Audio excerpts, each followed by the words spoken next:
Welcome, everybody, to the CFL Weekly Pick'em Show on the Grueling Truth Sports Network. The CFL Weekly Pick'em Show is brought to you by MyBookie.ag.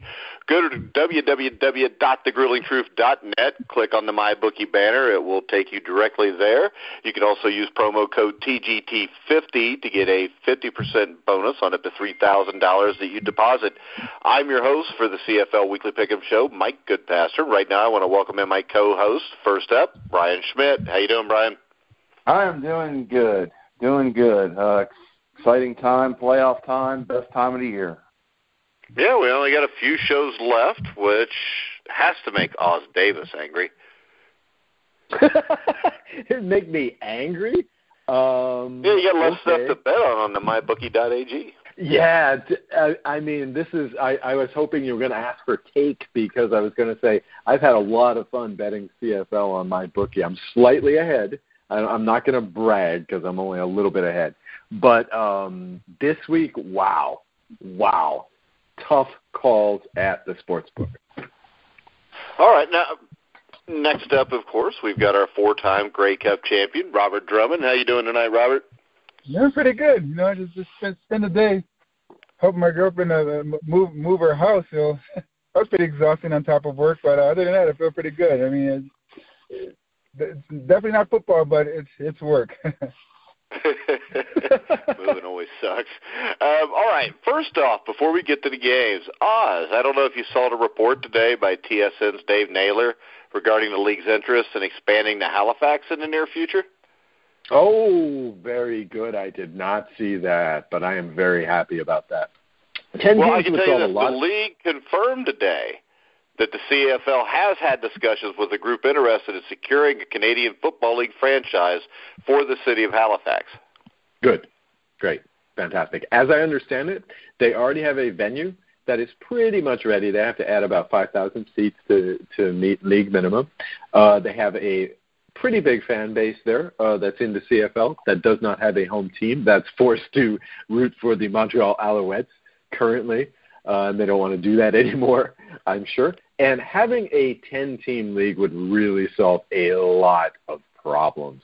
It's kind of unfortunate right now that an expansion team would have to be added to the East, which has the weaker franchises. But this is probably, I would say, I mean, not having read the reports, I would say, 2-3 years off? Yeah, I would assume just because of the added seats. Robert, any thoughts on Nova Scotia? I think it sounds great. Cold, Robert. I mean, the entire CFL is cold. We played in the Grey Cup in 1996, in 97 the Saskatchewan Roughriders with the wind chill. It was I think like negative 40 something. So you play in Canada, you're used to it, especially in big games in the nation. So I think it'd be a great thing for the CFL to expand, that far east. Where, as you said before, there are fans that are chomping at the bit to get CFL football that far east, and it'd just be something that if they market it right, if they get a right game plan with it, I think it'd be very, very well for the CFL with 10 teams in there. Yeah, and Brian, I think it would make everything, including scheduling, a lot easier with 10 teams. Yeah, it would make scheduling easier. It just makes it all feel right. When you're in the situation right now, nothing ever feels right. The schedule don't feel right. The season don't feel right at times. Now everything makes sense. Everything's put together. Everything's happy. Everything's neat. And that's all you can ask for. All right, so let's go ahead and let's look at the two playoff games that were played this past weekend. In Ottawa, Marcus Thigpen scored on a 75-yard touchdown run, while quarterback Kevin Glenn was nearly perfect, leading the Rough Riders to a 31-20 win over the Ottawa Red Blacks in the Eastern semifinal. The Riders scored 3 first-half touchdowns, racked up almost 500 yards of offense. I mean, all of a sudden, Oz, this looks like a team that really could make a run all the way through. Yeah. I mean, everywhere they look great. They couldn't stop. Well, one thing, too, is that Kevin Glenn looked great. But the nice thing is that the Red Blacks are the third worst team against the pass this year. In fact, second is the team they're facing next week, the Toronto Argonauts. And so it was nice to see Kevin Glenn out there. And, he was ready to be yanked. They were ready to, substitute him out again for Bridge, but he didn't need to be. It was fantastic seeing the veteran, just pick apart a defense that had no business trying to defend him. And it was nice to see the Riders control throughout. This team is dangerous next week. Yeah, and Marcus Thigpen, Robert, that's a name that was a surprise to everybody. Surprise starter running back this week. Trent Richardson, Cameron Marshall were both out. Rushed for 169 yards for the green and white. Had an amazing game, and this is a spot where you hear coaches all the time talking about, one man goes down, it's the next man up. I mean, that's so true. And what a crucial position going into the playoffs, the running back spot is. And I don't say that for the simple fact that I was a running back in the CFL. I say it for the simple fact that now weather's going to start to become a factor in some of these places. And that ground game can control a lot of things. And Saskatchewan is a dangerous team right now because they've realized they can run the ball. And when you run the ball, you control the clock. And when you control the clock, you can make a lot more things happen positively on offense. So it's going to be interesting. But the one thing that I sat there and I just, it just enamored me, or it has been all year, is which Ottawa team was going to show up. And the Ottawa team that showed up has been the team all year long that underachieved. For such a talented team, they underachieved all year long. But, that's off to Saskatchewan. But to me, Ottawa just underachieved all year long because they have some of the best talent in the CFL per player on the team.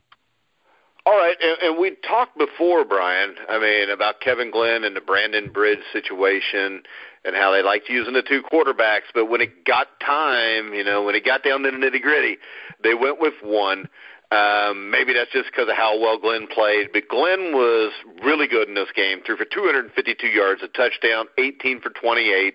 I think that there's no doubt who the starter for the next game is, and I don't think we're going to see any more dual quarterbacks, do you? I think the only way you'll see that is if Glenn comes out and really is not playing well. But the thing that I was impressed with is they've had this system all year, but in using a two-quarterback system, if it's something you're absolutely going to do, you also in doing that system, sometimes you got to trust your gut. And sometimes when you got Glenn out there and he's hot, sometimes you got to say, I'm not taking him out. There's no reason to. Where we've seen when teams that do these two quarterback systems, they want to stick to get the other guy in there so much that it really messes everything up. So I think it was a great move on their part to stay with Glenn and ride his hot hand. And I think right now, as long as he stays hot, I don't see there being any reason to make a change.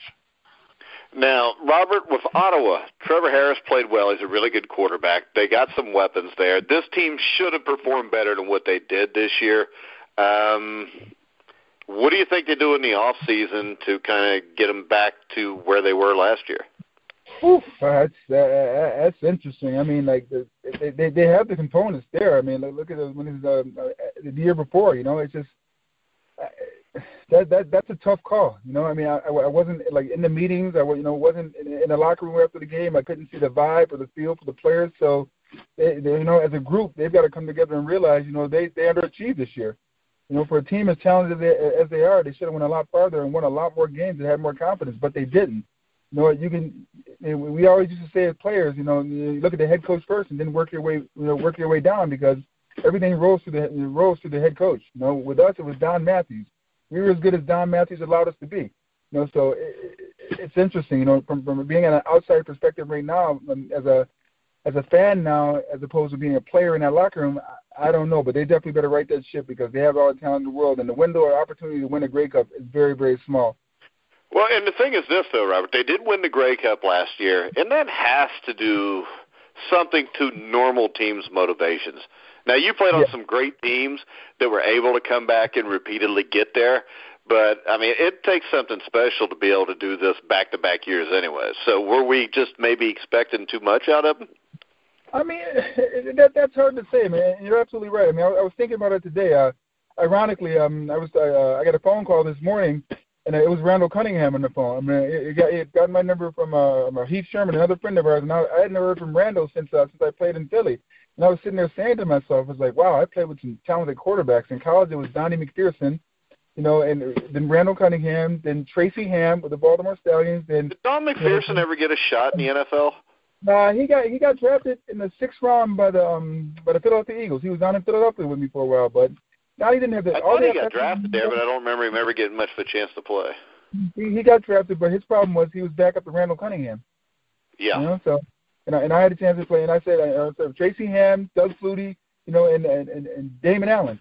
I played in the CFL with all, you know, with the Hall of Fame quarterbacks, you know. So and they always they were the glue that kept our teams going, you know, and made everything work, and we worked through them. So, you know, Ottawa's going to really have to find, you know, what it is, you know, that with Trevor Harris, you know, if he's the guy that can, he's proven he can win it, but you got to be consistent.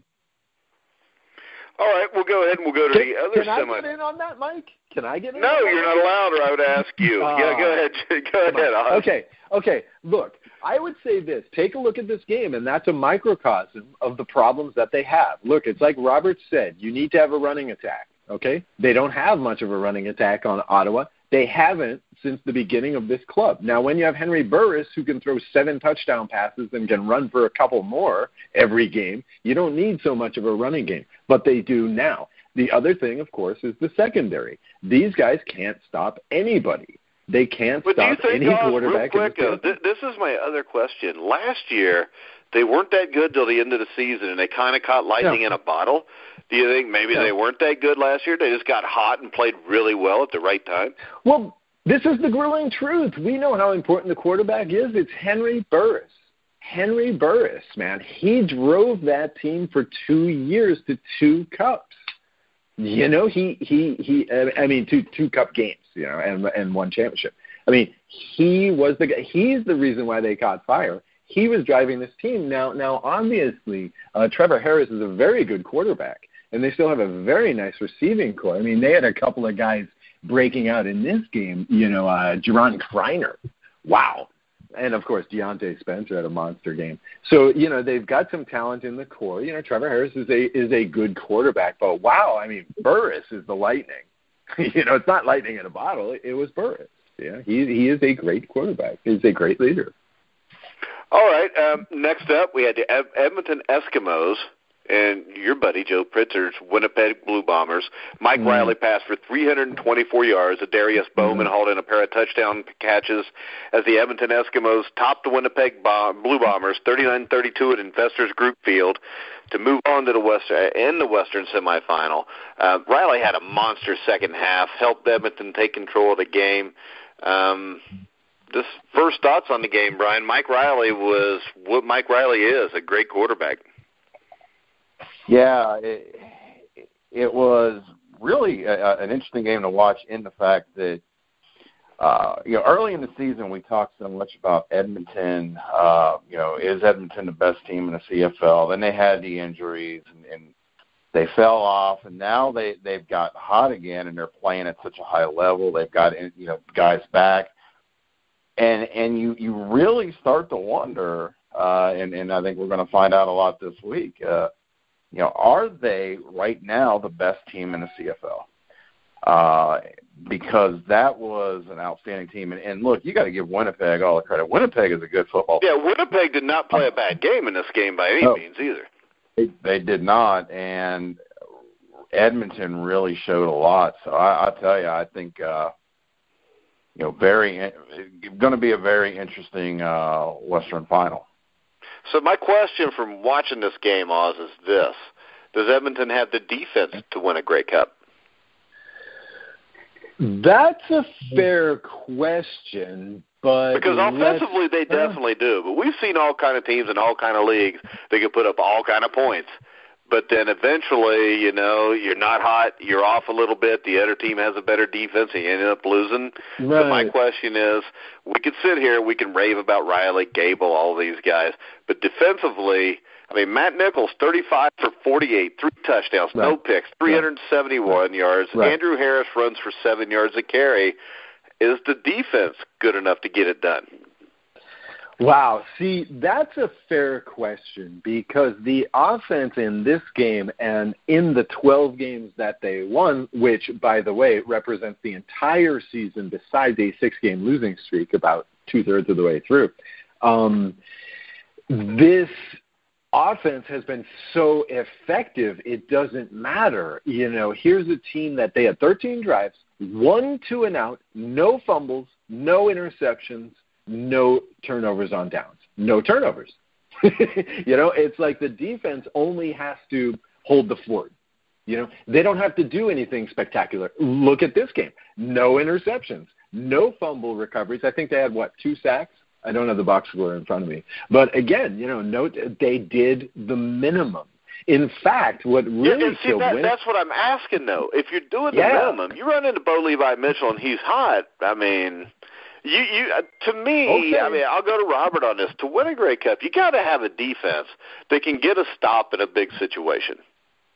Defense wins championships. You learn that from the 5-year-old playing youth football until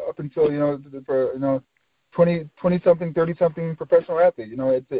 I don't care how explosive your offense is. Eventually, you still need to stop them to win games. Edmonton will go as far as Riley takes them, but that defense needs to step up. I think this, Robert. How many times have we seen teams like the Rams with Kurt Warner? They run into the Patriots. Yep. And the Patriots had a defense. They get a few stops. Next thing you know, the Rams are behind, and they lose the game. And people say defense wins championships. I think an offense can get you to a championship, but at some point your defense has to push you over the top. In all 4 of my Grey Cup wins, it was the defense that won it for us. Yeah, so, because you got to get, especially in the weather you guys play in up there. Yeah. Yeah, it just makes it tough. Brian, I don't even know if I've asked you anything yet, but my thing is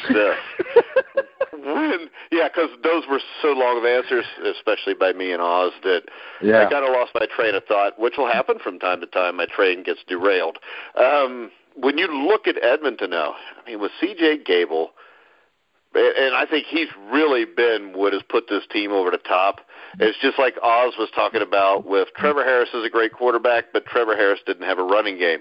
Mike Riley has a running game now with Gable, plus Gable's a threat out of the backfield to catch the pass. Plus you got a Darius Bowman, Brandon Zlystra.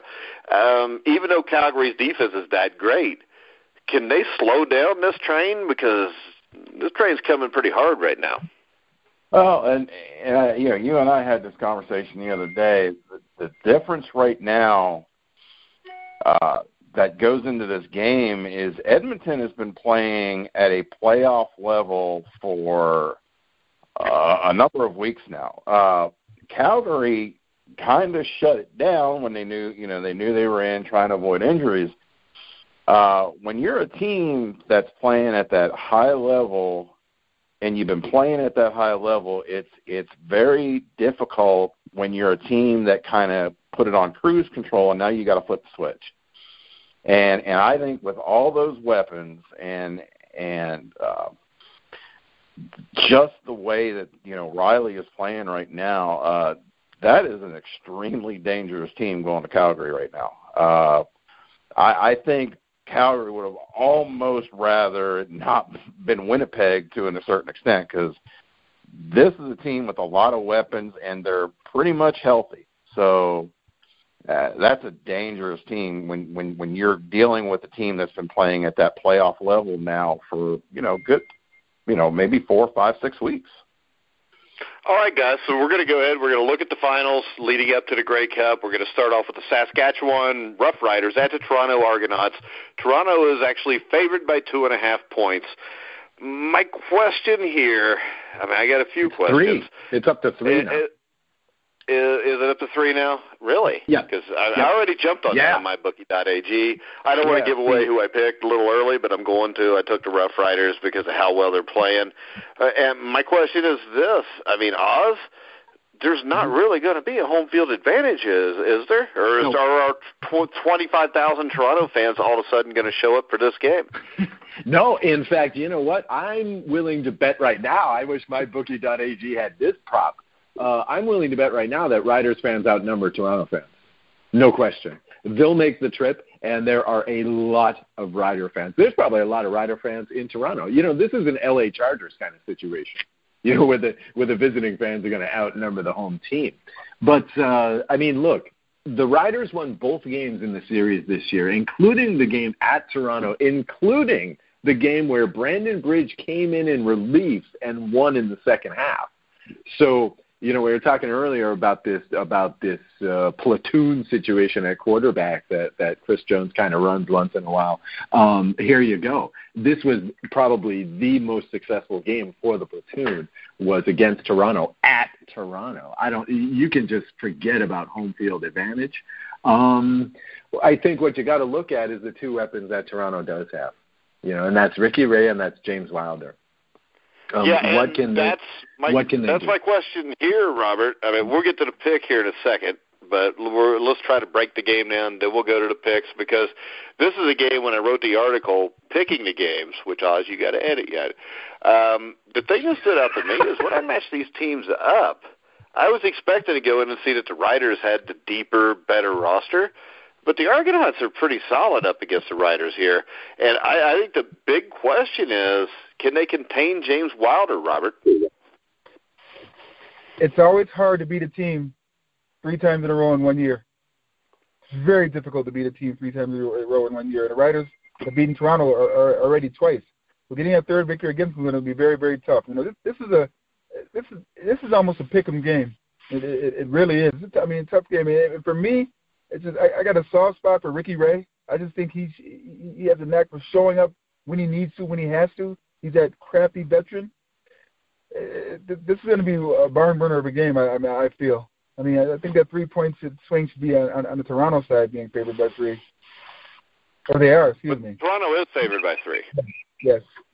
Really, they usually give 3 points, so that means this game's pretty much even up by most people. So, when I look at this, Brian, the key to me, another key, I think, is will the Riders be able to run the ball on the Argonauts? I think that's going to be huge because I think the Argonauts have one of the best defensive lines in the CFL. But on the other side, you got Saskatchewan, where it seems like they've got 20 guys that at any moment can come in the game and run for 100 yards. Yeah, that's going to be a huge key, and with that,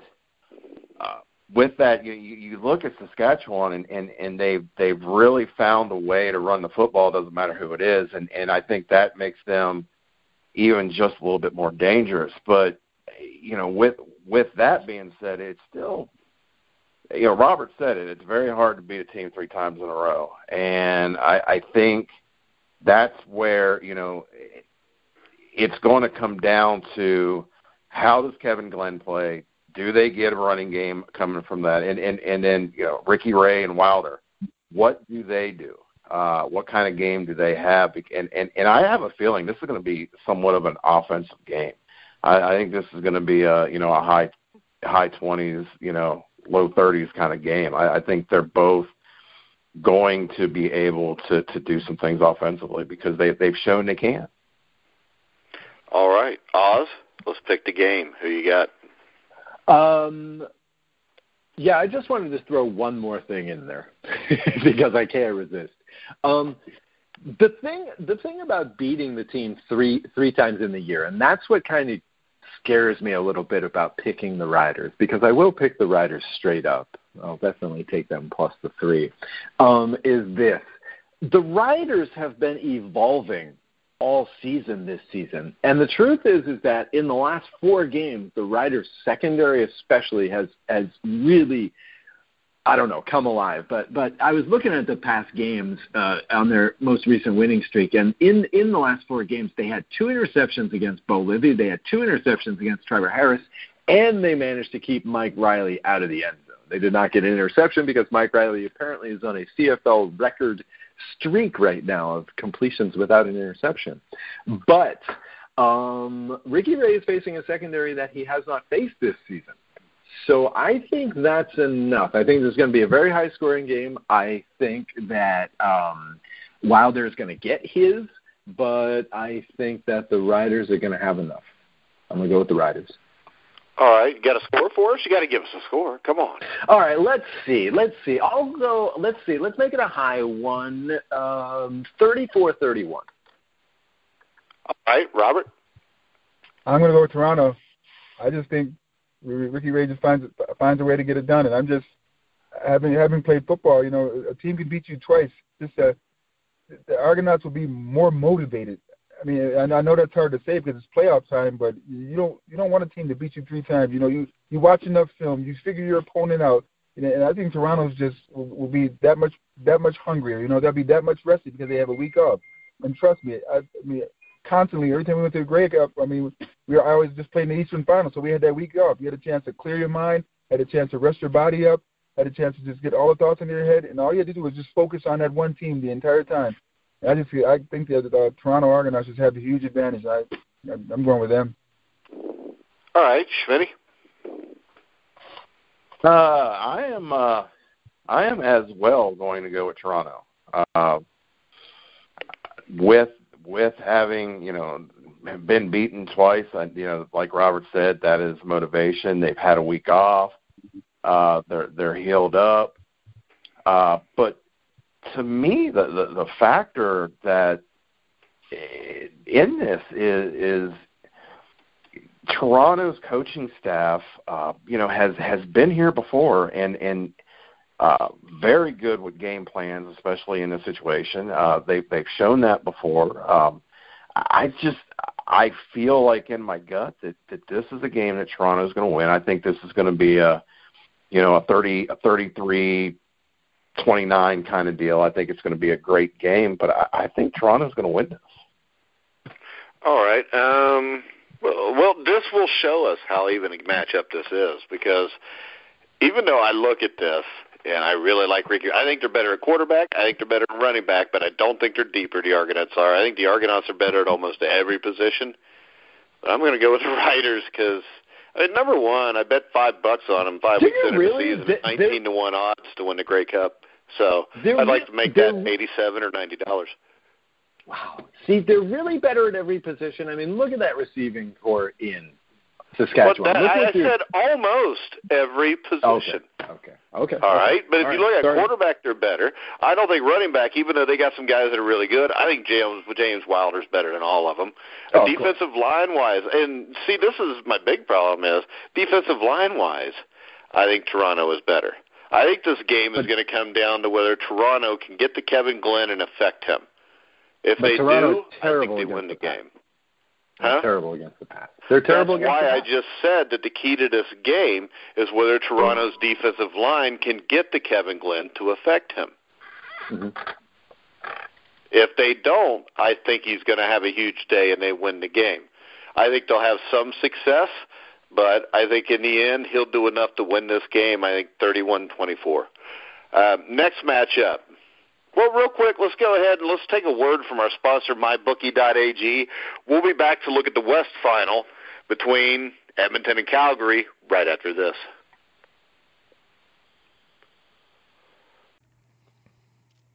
Hey, Puckheads, this is Patrick. And Jason. From the Puck Guys podcast at the Grueling Truth Network, and we're here with one simple message. If you're watching the games, it's time to start making money.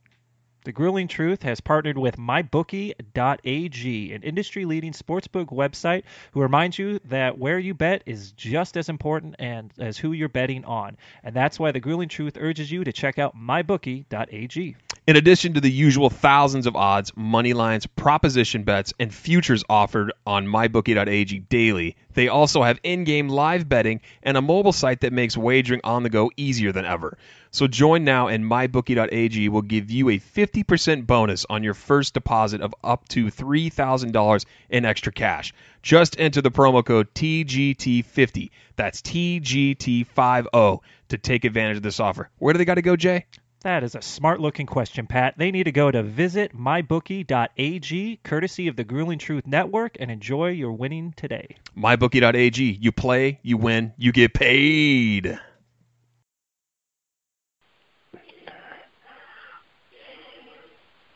All right, guys, we're back with the CFL Weekly Pick'em Show with myself, Mike Goodpaster, Brian Schmidt, Oz Davis, and four-time Grey Cup champion Robert Drummond, and former Toronto Argonaut Robert Drummond.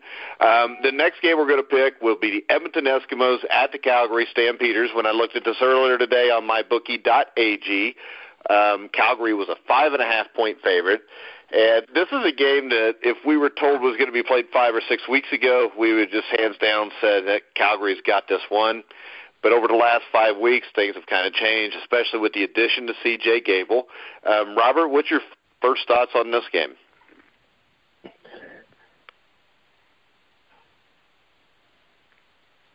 You there, Robert? All right, we'll go to Oz. Oz, first thoughts on the game. Okay, my first thought is I'm here. First thought on this game is, wow, deja vu. We've seen this game before, right? Last year we thought whoever would win this game would win the Grey Cup. Didn't quite happen that way. In 2015, Edmonton, they played this game in the final. Edmonton won the Grey Cup. In 2014, they played this in the final. The Stamps won and won the Grey Cup. So we've seen this a few times before. Should be a dandy. I thought I saw that the line just about an hour ago was 5 on this game again, which is what I saw it on. So it's playing around back and forth a little bit. Oh, you're all right, Robert. You're all right. So, Robert, same thing. We're talking about Edmonton at Calgary. What's your first thought on this game? Whew. It's going to be a classic. I mean, David versus Goliath. I mean, it's going to be a great game. You know, you just look at from the history of those matchups between Calgary and Edmonton. You know, they hate each other. I mean, I can honestly sit here and say that. It's like when we used to watch them play, even back when I played, they do not like each other. They're crosstown rivals. You know, it's going to be a great game. Yeah, and Robert, the way the Eskimos have been playing, this is damn near Goliath against Goliath. I agree, but I mean, but Edmonton had that 6-game losing slump where they realize that they're mortal. You know, they're not superhuman. Whereas Calgary's just been a dominant team. You know, all year. I mean, just the best team in CFL, I think. You know, but it's one of those games to look at. I'm actually excited to watch. All right, Schmitty, first thoughts on the game. Man, everybody has said it. This is going to be a great. Hey, and you know the great thing for me, Brian? I'm a Cincinnati Bengals fan, so I got no problem instead of watching the NFL Sunday, watching the Grey Cup semifinals. Well, that you know, for me, I mean, you know, the Steelers are playing right now, and thank goodness what's the score? That. 23-14. 23-14. Who? Well, you know, I look at this game with Edmonton and Calgary. It's going to be a great football game. My biggest key to this is, you know, is Calgary going to be able to get back to Calgary football when they've kind of cruised it for, you know, the last 4 or 5 weeks? So are they going to be able to get back to Calgary football? And I think that's where this bye week, maybe that helps and gets them, you know, they're ready to be prepared. But that's going to be the key to this because Edmonton right now is playing at a high level, very high level. Well, see, to me, the key right now, I mean, they're as good as Calgary everywhere, or at least they've played like it. I mean, they match up Jerome Messam now because they got C.J. Gable. But the one place that does worry me is on the offensive line. And can the Eskimos' offensive line protect Mike Riley? They've played a lot better over the last 4 or 5 weeks. They got guys back from injury. If Calgary can pressure Riley, I think they can win the game. But with that being said, we'll start off with Brian. Who do you got in this one? I'm going with Edmonton. I think extremely talented football team, and they're playing at such a high level right now. It's hard to go against a team that's playing at a high level when they're playing a team that also on paper very talented, but they've not had to play at that high level for quite a while. They got the job done. They were able to just kind of cruise it in the last part of the season, keep from getting injured. Let's get to the playoffs. And now they've got to turn it on against a team that has been playing, if we lose, we're done kind of football now for 5 or 6 weeks. So I'm going to go with Edmonton. I think this is going to be a great game. I'm going to say, 35-31 Edmonton. All right, Robert. I think he dropped. Oz? We're having some technical difficulties with Robert's phone, obviously. Oz. We sure are. Let's talk some Calgary defense. Usually the technical difficulties are just with Oz and his attitude. Go ahead. Yeah, exactly. But I have no attitude problem in this game. In fact, I know, but I just realized that I hadn't taken a shot at you the whole show, and it made me feel really uncomfortable and weird.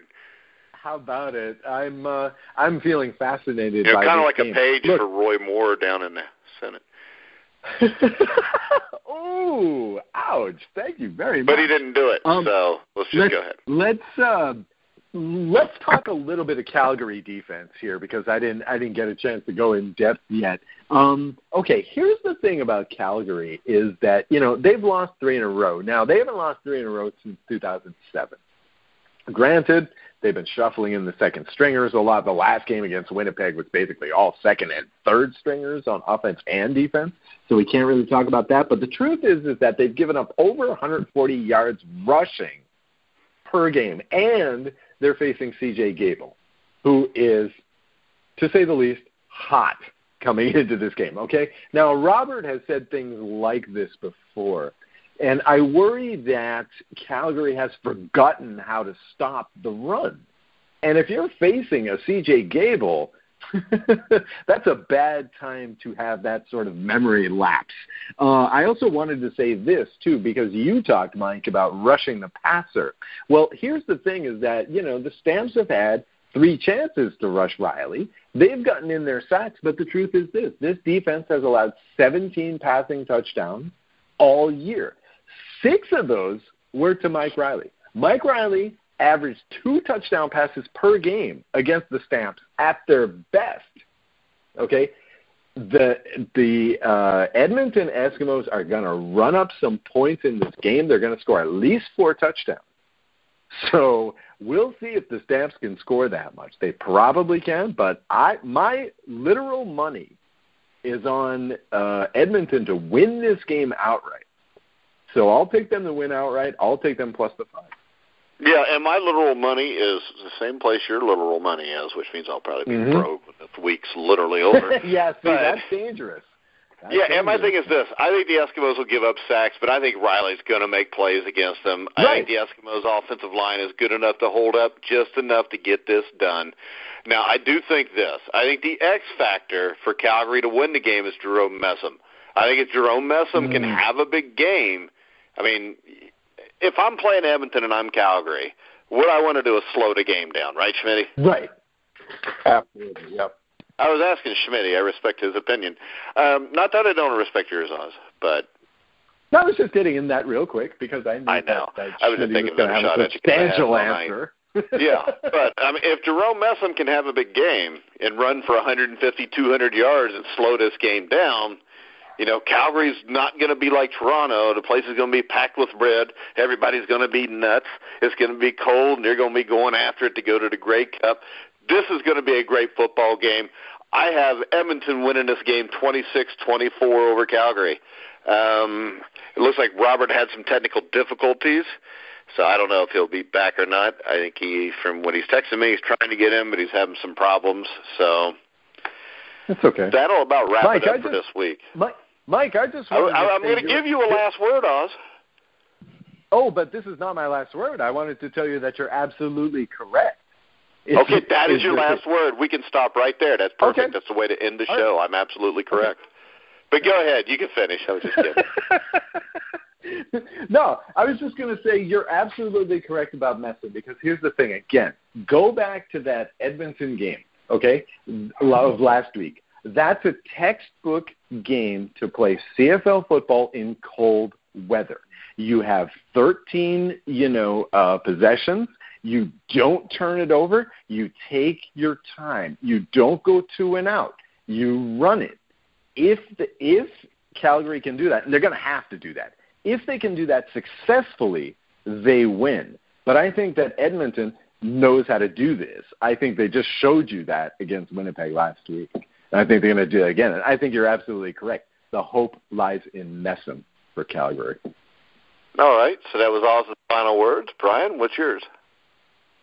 Well, I think this is going to be two great games. I think this is one of those times where if you haven't really got yourself into watching CFL football, I think this is a great time to pull up a chair and watch these games because and coming from an American, I think the CFL is more entertaining right now than the NFL, and I don't even think it's close.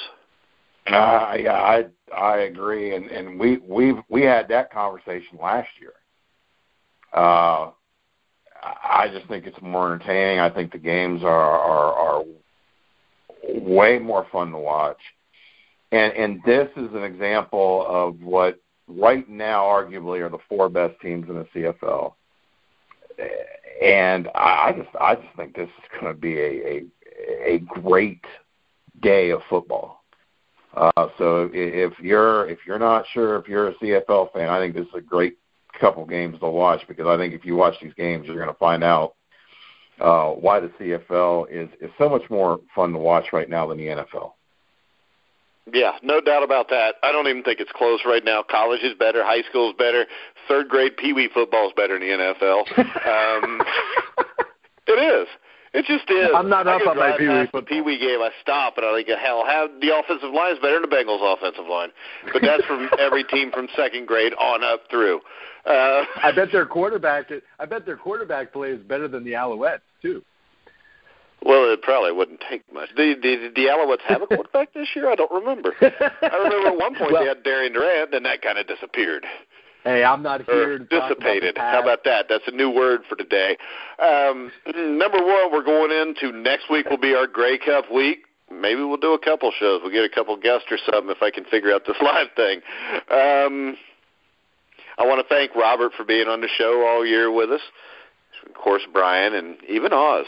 But I was running the numbers today, and this year we've had like 35,000 people listen to this show at one point or another during the last 20 weeks. So I want to thank those people. I want to remind you that you can hit the Apple iTunes store and download the app. Sometimes I forget what words I'm going to say. I can see them, but I can't say them. You know how that is, Oz, by talking to me. Where Oz will call me like 3 hours after I called him, and he wants to know what I want, and I don't have a freaking clue. But you can also go and follow us on Twitter at Grueling Truth. Make sure you check out all of our other shows. Our NFL Pick'em show was the other night. You can find that on thegruelingtruth.net if you're interested in lower caliber football. We got the College Football Weekly Pick'em show with myself, Brian Schmidt, and Bill Searcy. You can find that on thegruelingtruth.net also. Inside Boxing Weekly with myself, Jeremiah Pricer, John Einreinhofer. Also the Ringside Boxing Show with Dennis Taylor and John Raspani. I can't believe I remembered all those names and didn't have them written down. But make sure you come back to the Grueling Truth. What? Well done, Mike. And if you go to thegruelingtruth.net, you can see the written predictions for this weekend's games. And we'll have a few other articles coming out about the Grey Cup next week. So make sure you check out, once again, www.thegruelingtruth.net. So, for Robert Drummond, Brian Schmidt, Oz Davis, I'm Mike Goodpaster. You've been listening to The Grueling Truth.